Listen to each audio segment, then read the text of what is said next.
Moi, je fais des sessions de prospection. On est debout, on n'est pas assis. Ok, donc sur la posture, tu dirais être debout, parler bien fort, Parler sur un fort, ton ouais. fermé, Ouais. sourire.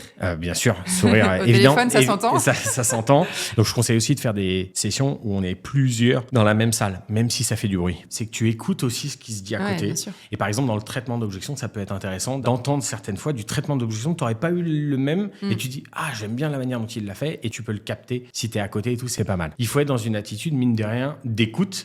Parce que le prospect, il peut te donner des informations. Et trop souvent, on dit tout le temps qu'il faut avoir l'objectif de prise de rendez-vous et c'est normal. Et quand on est trop focus sur cet objectif-là, on oublie d'écouter ce qu'on est en train de nous dire. On est trop dans le pitch robotique. Ouais, exactement. On va louper des informations qui peuvent être intéressantes pour finalement peut-être avoir un rendez-vous ou en tout cas avoir des informations complémentaires qui peuvent être intéressantes. Il faut le faire régulièrement à plusieurs. L'énergie, la structure et la préparation aussi qui est importante. Avoir des listes qui soient toutes prêtes parce qu'en fait, si tu passes du temps à chercher les numéros que tu appelles et tout, en fait, ça marche pas. Il y a un truc qui s'appelle la loi des grands nombres. Plus tu vas passer d'appels, plus tu vas réussir à avoir des rendez-vous. Si tu t'arrêtes au bout de 10 appels, c'est sûr que tu n'auras jamais de rendez-vous et tu vas dire, en fait, ça marche pas la prospection téléphonique. En revanche, si tu en fais 100, tu as beaucoup plus de probabilité d'avoir des rendez-vous. Donc, continue, fais-en, même si c'est difficile, fais-en, ça marchera.